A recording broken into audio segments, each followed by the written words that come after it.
এতদিন পর্যন্ত এই যে আওয়ামী লীগের নিশ্চুপতা, আওয়ামী লীগ যে নিশ্চুপ ছিল, এই যে ক্লেম করতো যে ৭১টা হচ্ছে যে ভারত, এই বিজয়টা ভারত হচ্ছে, এটাকে অন করে, এই পর্যন্ত কোনোদিন আমরা বিরোধী অবস্থানে আওয়ামী লীগকে পাই নাই। নেভার। যে এটা কখনোই বলে নাই যে না এই ৭১ এটা আমাদের অর্জন। তার মানে ৭১কে আমাদের করতে আমরা ব্যর্থ হয়েছি।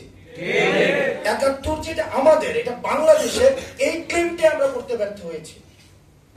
আমরা হচ্ছে এক ধরনের ওই যে দুধ ভাত খেলোয়াড়ের মতো ওই যে মনে মনে খুশি হইতাম, কিন্তু ইন্টারন্যাশনালি বা ইন্ডিয়ান যে ন্যারেটিভটা প্রতিষ্ঠিত হয়েছে যে এটা হচ্ছে ভারত পাকিস্তান যুদ্ধ, এই বিষয়ে আমরা এখনো পর্যন্ত কোন ধরনের কনস্ট্রাকটিভ, কোন ধরনের ডিবাগ আমরা স্টেট পর্যায় থেকে আমরা দেখি নাই। তার মানে আওয়ামী লীগ নিজে হাতে এই কাজটা করে আসছে। তারপর দেখেন ৭১ পরবর্তীতে যে ইন্দিরা গান্ধী আমাদের দেশে আমাদের কিছুদিন ফোর্স ডিপ্লয় করে রাখছে। আমাদের পরবর্তী ব্যর্থতাটা কি? আমাদের পরবর্তী ব্যর্থতা হচ্ছে আমরা দেশের মধ্যে আমরা একটা কমিউনিটি হয়ে উঠতে পারি নাই। দেশের মধ্যে আমরা একটা কমিউনিটি হয়ে উঠতে পারি নাই, এবং আমরা বাউন্ডারির বাইরে আমরা একটা সিভিলাইজেশনের ধারণাটা আমরা প্রচার করতে পারি নাই। ইন্ডিয়া কি করেছে? ইন্ডিয়া কিন্তু চিন্তা করছে বিয়ন্ড দ্য বাউন্ডারি। আর আমরা ডিভিসিভ পলিটিক্সে শুধুমাত্র নিজেদের মধ্যেই হচ্ছে আমরা হচ্ছে সবসময় এক ধরনের কনফ্লিক্টের মধ্যে ছিলাম। সবসময় আমাদের পুরো ফোকাস ছিল ইনল্যান্ডে, আমাদের শুধুমাত্র এই বাউন্ডারির ভিতরে, বাইরে কিন্তু অর্থাৎ আমাদের গ্লোবাল পলিটিক্সে আমাদের বাংলাদেশকে আমরা লোকেট করতে পারি নাই, আজকে পর্যন্ত পারি নাই, এখন পর্যন্ত পারি নাই।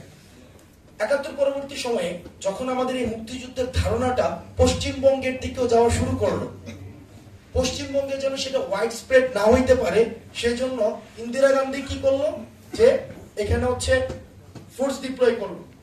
উনি তো সাথে সাথে নিয়ে যায় নাই, ১৬ ডিসেম্বর কি নিয়েছিল, জানুয়ারির খুব সম্ভবত সেকেন্ড উইক অফ জানুয়ারিতে মনে হয় উনি হচ্ছে রিট্রিট করছে, মার্চে রিট্রিট করছে। তার মানে এই সময়টা পর্যন্ত কিন্তু ছিল। তখন শেখ মুজিব ইন্দিরা গান্ধীকে নিশ্চয়তা দিল যে না, আমরা এই যে আমাদের একটা আইডিয়া ক্রিয়েট হয়েছে, আমরা সবাই হচ্ছে একটা কমিউনিটি হয়ে উঠবো, এই ধারণাটা আমরা বাউন্ডারির বাইরে যাইতে দিব না, আমরা সেটাকে পশ্চিমবঙ্গে যাইতে দিব না, যেটা হিস্ট্রিক্যালি যে ল্যান্ড হচ্ছে আমাদের, যাদের সাথে আমাদের কালচারাল অ্যাটাচমেন্ট রয়েছে, যে মানুষগুলো হচ্ছে আমাদের, আমরা হচ্ছে কি হিমালয় থেকে এই যে বে পর্যন্ত এই ল্যান্ড কিন্তু আমাদের, আমাদের এই সিভিলাইজেশনের আমাদের। তার মানে শেখ মুজিব কি করেছে, আমাদের এই যে সিভিলাইজেশন হয়ে ওঠার যে ধারণাটা, এটাকে ব্র্যাকেট বন্দি করেছে। সোনিয়াকে যখন ইন্দিরাকে যখন এই নিশ্চয়তা দিয়েছে যে আমাদের এই সিভিলাইজেশনের ধারণাটা আমরা বাউন্ডারি পাস পর্যন্ত নিব না, ওই আশ্বস্ত হয়ে কিন্তু উনি আবার কি করেছে, ওনার সৈন্য হচ্ছে উনি রিট্রিট করেছে, উনি এখান থেকে নিয়ে গিয়েছে।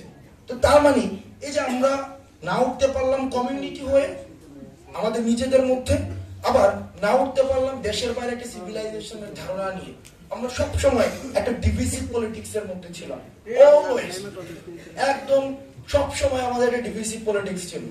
আমার ব্যক্তিগত ধারণা, বাংলাদেশে মাইনরিটি বলতে কিছু আইডিয়াই